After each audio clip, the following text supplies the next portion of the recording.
ফরহাদ কলের ওপর সাবান ডলে গোসল করছে।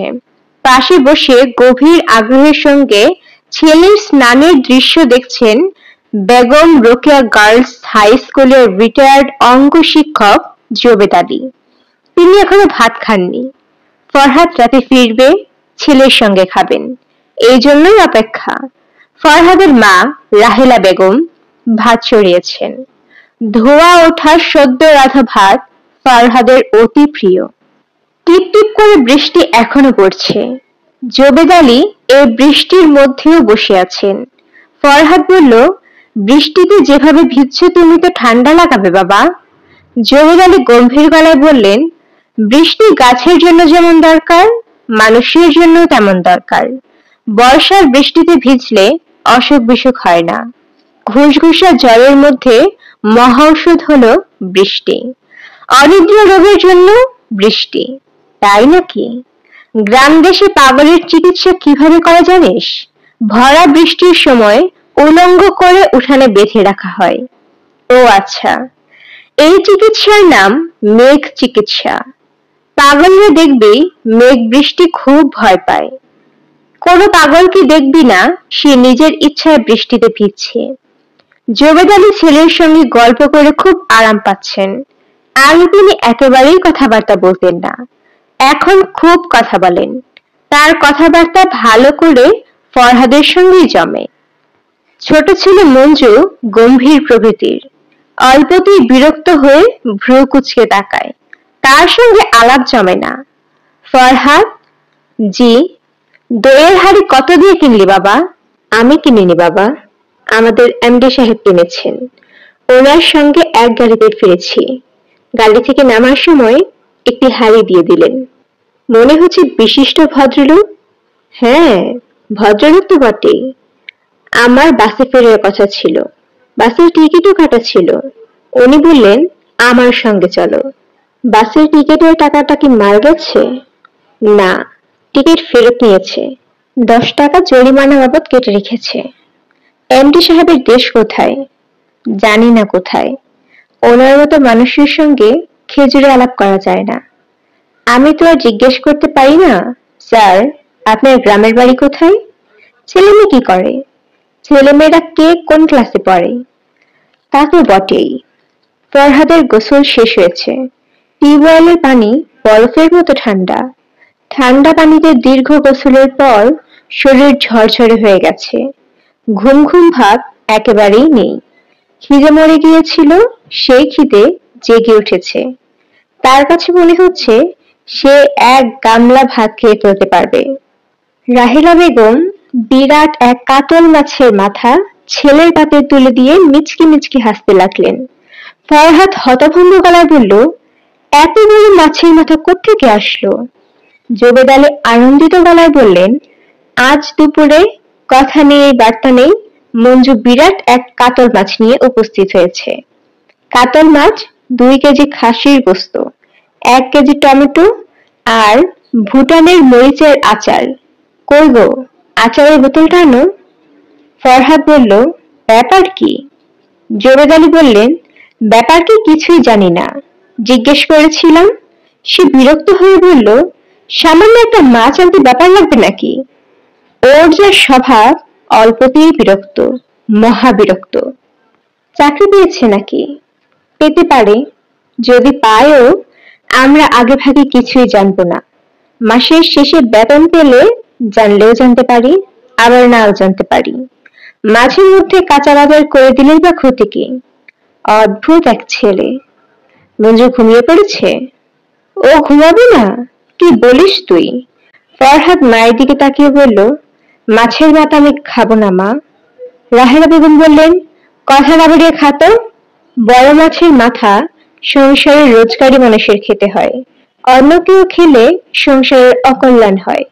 যতদিন তোর বাবার রোজগার ছিল তাকেই মাছের মাথা দিয়েছি, তোদের দিইনি। ফরহাদ বলল, আমি মাছের মাথা না গেলে সংসারের অকল্যাণ হবে এরকম একটা উদ্ভট কথা তোমরা বিশ্বাস করো? জোবেদ আলী বললেন, দীর্ঘদিন যেসব কথা চালু আছে তার একটা মূল্য আছে। কোনো কথা তো আর বিনা কারণে চালু হয় না। যেমন ধর, মুরগির কলিজা পুরুষ মানুষের খাওয়া নিষেধ। এর পিছনে বৈজ্ঞানিক ব্যাখ্যাও পাওয়া গেছে। কি বৈজ্ঞানিক ব্যাখ্যা? মুরগির কলিজা হচ্ছে কোলেস্টেরলের কারখানা। রোজ মুরগির কলিজা খেলে হার্টে ব্লকেজ হতে বাধ্য। একজন রোজগারি পুরুষের হার্ট যদি ব্লকেজ হয়, তাহলে সংসারের অবস্থাটা কি হয় চিন্তা করে দেখ। মেয়েদের হার্ট ব্লক করলে কোনো সমস্যা নেই, মেয়েদের হার্ট ব্লক হয় না। ফরহাদ থালায় রাখা মাছের মাথার দিকে তাকালো। কয়েক মুহূর্তের জন্য তার শরীর ঝিমঝিম করে উঠল। মনে হচ্ছে মাছটা জীবন্ত, অপলক চোখে তাকেই দেখছে। সে চোখ ভর্তি বেদনা ও বিস্ময়। ফরহাদ বাবার পাতে মাথা তুলে দিতে দিতে বলল, সংসারে অমঙ্গল হলেও কিছু করার নেই বাবা, এই মাথা আমি মরে গেলেও খাবো না। মাথাটা জীবন্ত। জীবন্ত মানে? জীবন্ত মানে জীবন্ত। চোখ পিটপিট করছে। জরুর আলী বিস্মিত হয়ে বললেন, মাছের চোখের পাতা আছে নাকি যে চোখ পিটপিট করবে? অতিরিক্ত পরিশ্রমে, টেনশনে তোর মাথা মনে হয় খারাপ হয়ে যাচ্ছে। মাছের চোখ খেয়ে দেখ, খুবই মজা পাবি।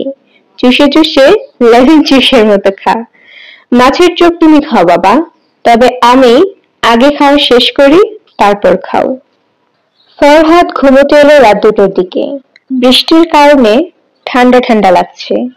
রাতে ভালো ঘুম হওয়ার কথা, তবে যেসব রাতে মনে হয় খুব ভালো ঘুম হবে, সেসব রাতে এক ফোঁটাও ঘুম হয় না। আজও হয়তো হবে না। ফরহাদ ঘরে তার দাদাজান মেম্বর আলী থাকেন। পাশাপাশি 2টা খাটে, একটাতে মেম্বর আলী, অন্যটাতে ফরহাদ ঘুমায়। তার বয়স 80-র কাছাকাছি। রাতে চোখে কিছুই দেখেন না। বেশিরভাগ সময় না ঘুম না জাগরণ অবস্থায় থাকেন।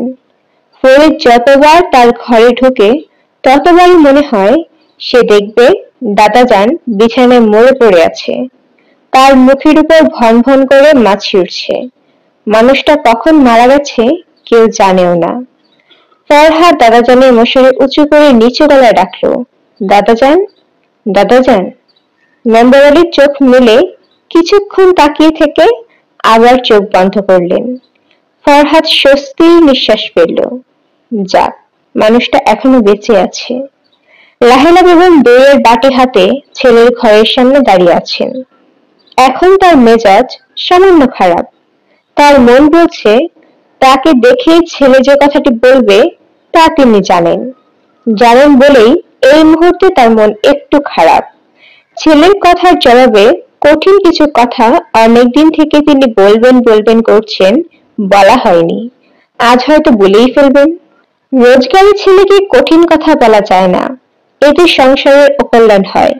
তবু বলবেন। সংসার ঠিক রাখার জন্য মাঝে মাঝে 2-একটা কঠিন কথা বলা দরকার। কঠিন কথা পেরেকের মতো, সংসার নড়বড়ে হলে কঠিন কথার পেরেক লাগে। রাহেলা জানেন তাকে দেখে ফরহাদ প্রথম যে কথাটা বলবে তা হচ্ছে, দাদাজানকে রাতে খেতে দিয়েছ? এটা কেমন কথা? তিনি বুড়োকে খেতে দেবেন না কেন? দিনের পর দিন, বৎসরের পর বৎসর যে সেবাটা করা হচ্ছে, সেটা কেন তার ছেলের চোখে পড়ে না? বুড়ো আজকাল প্রায় বিছানা নষ্ট করে। কে সেসব পরিষ্কার করে? কাজের মেয়েরা এসব কখনোই করবে না, এইসব তাকেই করতে হয়। শ্বশুরের যত্ন এক কথা, তার নোংরা পরিষ্কার করা ভিন্ন কথা। বুড়োর নিজের ছোট মেয়ে এই শহরেই বাস করে, বুড়ো তার সঙ্গে গিয়ে থাকলেই পারে। শেষ বয়সে বুড়ো বাবার যত্ন মেয়েরা করবে, এটাই স্বাভাবিক। ছেলে যদি মনে করে তার দাদাজানের যত্ন এ বাড়িতে হচ্ছে না, তাহলে সে বুড়োকে তার ফুপুর বাড়িতে পাঠিয়ে দিলেই পারে। রাহেলা মন স্থির করলেন, আজ যদি ফরহাদ তার দাদাজান বিষয়ে কিছু বলে, তাহলে তিনি বলবেন ফরহাদ যেন তার দাদাজানকে তার ফুপুর বাড়িতে পাঠিয়ে দেয়। ফরহাদ মাকে দেখেই বলল, রাতে দাদাজানকে খেতে দিয়েছ? রাহেলা বললেন, না, উপাস রেখে দিয়েছি। ফরহাদ চোখ ছোট ছোট করে মায়ের দিকে তাকালো। রাহেলা বলল, ওনার পেট খারাপ হয়েছে, পেটে কিছুই সহ্য হচ্ছে না, এই জন্য চিড়ার পানি দিয়েছি। শুধু চিড়া পানি? লেবু দিয়ে চিড়া পানি পেটের জন্য ভালো। রাহেলা ছেলের খাটের একপাশে বসতে বসতে বললেন, তোর দাদার নোংরা বিছানা চাদর পরিষ্কার করা এক সমস্যা হয়েছে, কাজের মেয়েরা এগুলো করতে চায় না। এই বয়সে আমিও পারি না। ফরহাদ বলল, আমাকে দিও, আমি ধুয়ে দেব। পাগলের মতো কথা বলিস না তো, তুই ধুবি কি? কোনো সমস্যা নেই, তুই ওনাকে কিছুদিন যাত্রাবাড়িতে রেখে আয়, কিছুদিন মেয়ের সেবা নিক। বুড়ো বাবা মার সেবা করাও তো মেয়েদেরই ব্যাপার, তোর ফুপো কিছু সোয়াবও হবে। ফরহাদ কিছু বলল না। রাহেলা বললেন, জানোর ছোট মেয়েটার পরশু আকিকা, সবাইকে যেতে বলেছে। খালি হাতে তো যাওয়া যায় না, সোনার আংটি হলেও নেওয়া দরকার। আমার অবশ্য একটা সোনার চেন দেওয়ার শখ। মেয়ের ঘরের নাতি, একটা চেন কেনার টাকা দিতে পারবে? ফরহাদ বলল, না। রাহেলা ক্লান্ত গলায় বললেন, একটা সামাজিকতার ব্যাপার আছে, সবাই জানতে চাইবে মেয়ের নানি কি দিল। ফরহাদ বলল, যে যার সামর্থ্য অনুসারে দেবে, পথের ফকির তো আর কোহিনূর হীরা দেবেন না। রাহেলা বললেন, তুই পথের ফকির না, আর আমিও কোহিনূর হীরা দিতে চাই না, সামান্য একটা চেইন, 1015-10 মতো হবে। ফরহাদ বলল, মা শুয়ে পড়ো, আমার ঘুম পাচ্ছে, দইয়ের বাটি নিয়ে যাও, দই খাবো না। তুই তো আজ কিছুই খাস নাই, শরীর খারাপ? শরীর ঠিক আছে, মাছের মাথাটা চোখ বড় বড় করে আমাকে দেখছিল, তাতেই খিদে মরে গেছে। রাহেলা ছেলের দিকে তাকিয়ে রইলেন। ফরহাদ হাই তুলতে তুলতে বলল, আবার কোনো চিঠিপত্র এসেছে? এসেছে, তোর ড্রয়ারে রেখেছি। ড্রয়ারে কেন রাখবি? কতবার বলেছি চিঠিপত্র সব টেবিলের উপরে পেপার ওয়েট দিয়ে ঢাকা দিয়ে রাখবে, ঢাকায় ফিরে যেন চিঠিগুলো চোখে পড়ে। পানি খাবি? পানি দেব? না। তুই হঠাৎ এমন মেজাজ খারাপ করছিস কেন? মেজাজ খারাপ করছি না মা, যাও ঘুমোতে যাও। মাথায় একটু নারিকেল তেল ডলে দিই, অনেকদিন মাথায় তেল না দিলে অল্পতে মাথা গরম হয়, চুল পড়ে যায়। তোর মাথার চুল কমে যাচ্ছে, কমুক। চা খাবি? আচ্ছা মা, যাও চা নিয়ে আসো, চা পান সবানো। রাহেলা চিন্তিত মুখে ঘর থেকে বের হলেন। ফরহাদ ড্রয়ার খুলে চিঠি বের করলো। সে যা ভেবেছিল তাই, আসমানির চিঠি। যতবারই সে ঢাকার বাইরে 1 সপ্তাহ কাটিয়ে ফেলেছে, ফিরে এসে আসমানির চিঠি পেয়েছে। এবার মাত্র 3 দিনের মধ্যেই চিঠি পাবার কথা না, কিন্তু ফরহাদের মন বলছিল চিঠি সে পাবে। আসমানির হাতের লেখা সুন্দর, সে চিঠিও খুব গুছিয়ে লেখে। একটা শুধু সমস্যা, চিঠিও ছোট। হাতে নিতেই না নিতেই সেই চিঠি শেষ। আসমানি লিখেছে, এই যে বাবু সাহেব, আপনি তাহলে ঢাকায় ফিরেছেন। আপনার জন্য খুবই দুঃসংবাদ। জাপান থেকে আমার মামা 1 সপ্তাহ আগেই চলে এসেছেন এবং আমার মাকে বলেছেন, পাত্র যদি ঠিক থাকে এই শুক্রবার আসমানির বিয়ে দিয়ে দাও। হুলস্থুল করার কোনো দরকার নেই, একজন কাজী ডেকে বিয়ে দিয়ে দাও। পরের দিন ভালো কোনো রেস্টুরেন্টে একটা রিসেপশন, রিসেপশনের খরচ আমি দেব। মামুনি হয় রাজি, কাজেই এই শুক্রবারে তোমার বিয়ে। বাবু সাহেব, এখন তোমাকে খুবই জরুরি কথা বলছি। তুমি যখনই চিঠিটা পাবে তখনই আমাদের বাসায় চলে আসবে। রাত 3টার সময় হলেও 3টাতেই আসবে, কারণ তোমার মুখ দেখতে ইচ্ছে করছে। আচ্ছা শোনো তো, আমার সোনার বাংলার পারলেনটা কি যেন? তোমার আ। পুনশ্চ আমার সোনার বাংলার পারলেন হচ্ছে, আমি তোমায় ভালোবাসি। চিঠি এক নিঃশ্বাসে পড়ে ফেলা যায়, তারপরেও মনে হয় চিঠি পড়া হয়নি। যে কথাগুলো লেখা হয়েছে তার বাইরেও অনেক কিছু লেখা। বাইরের লেখাগুলো পড়তে সময় লাগে, রাত 3টার সময় চলে আসবে। এর মানে কি? এটা কি শুধু কথার কথা, নাকি সে সত্যিই যাচ্ছে গভীর রাতে গিয়ে সে উপস্থিত হবে? বৃষ্টি পড়ছে, ঘর ঠান্ডা হয়ে আসছে, খোলা জানালা, বৃষ্টির ছাট আসছে। দাদাজান ঘরে না থাকলে সে জানালা খোলা রাখতো। ঘুমের মধ্যে হালকা গড়ি গড়ি বৃষ্টিকণা চোখে মুখে পড়ার আনন্দের ব্যাপার। ফরহাদ জানালা বন্ধ করে ঘুমুতে গেল। ঘুম এসে পড়ল প্রায় সঙ্গে সঙ্গেই। শুধু ঘুম না, ঘুমের সঙ্গে স্বপ্ন, স্বপ্নেও বৃষ্টি হচ্ছে। সেই বৃষ্টির মধ্যে দইয়ের হাড়ি নিয়ে সে ভিজছে। সে দাঁড়িয়ে আছে পেট্রোল পাম্পের ভিতরে। মাথার উপরে ছাদ, তার গায়ে বৃষ্টি পড়ার কথা না, কিন্তু বৃষ্টি পড়ছে।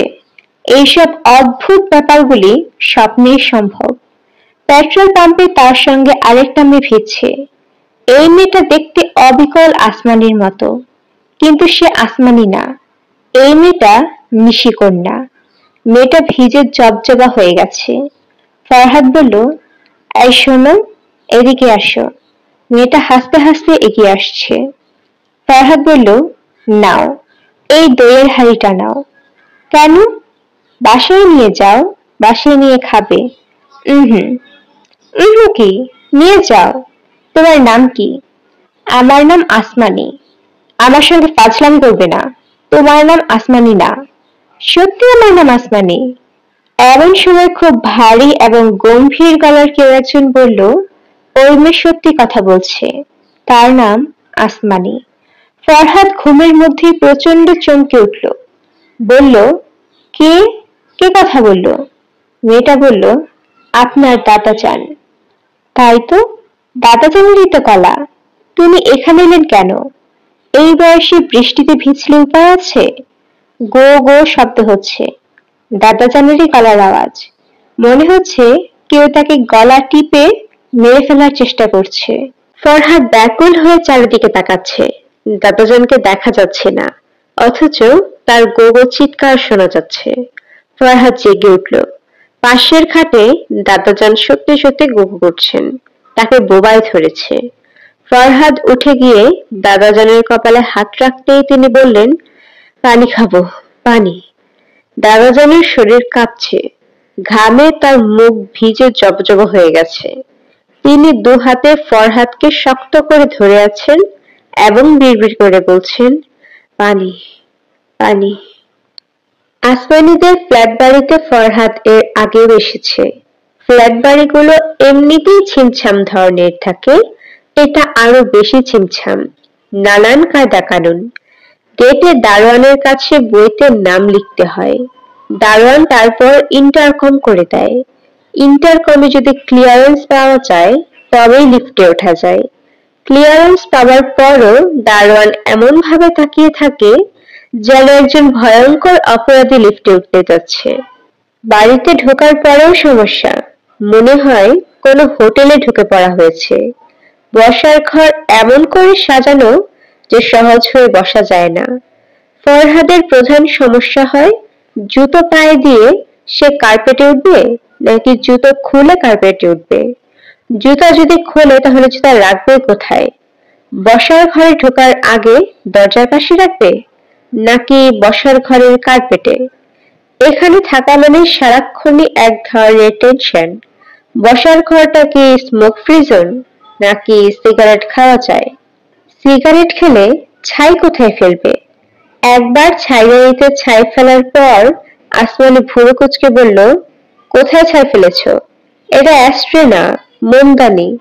নিচে মোম লেগে আছে, দেখেও বুঝতে পারলে না? আশ্চর্য তো। তারপর সে কাজের মেয়েটাকে ডাকলো মোমদানির ছাই ফেলে ধুয়ে আনার জন্য।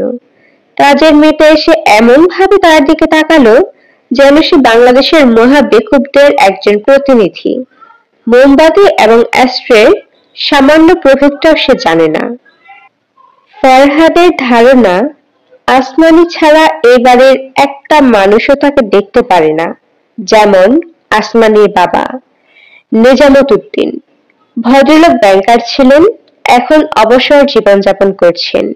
রিটায়ার্ড লোকজন নিজের সংসারে তেমন পাত্তা পায় না বলে বাইরের লোকজনের সঙ্গে তাদের ব্যবহার হয় খুবই আন্তরিক। ব্যতিক্রম সম্ভবত নেজামত সাহেব। ফরহাদকে দেখলেই তিনি চোখ মুখ কঠিন করে ফেলেন। প্রফেশনাল উকিলদের মতো জেরা করতে থাকেন। জেরার ফাঁকে ফাঁকে এমন দু একটা কথা বলেন যে রাগের রক্ত গরম হয়ে যায়। যেমন একবার নেজামত সাহেবের সঙ্গে দেখা হলো। ফরহাদ এসে ঢুকেছে, তিনি বেরোচ্ছেন, এমন অবস্থায় দেখা। ভদ্রলোক সঙ্গে সঙ্গে চোখ মুখ শক্ত করে ফেললেন, ভুরু কুঁচকে গেল। চোখ সরু হয়ে গেল তার। তিনি শীতল গলায় বললেন,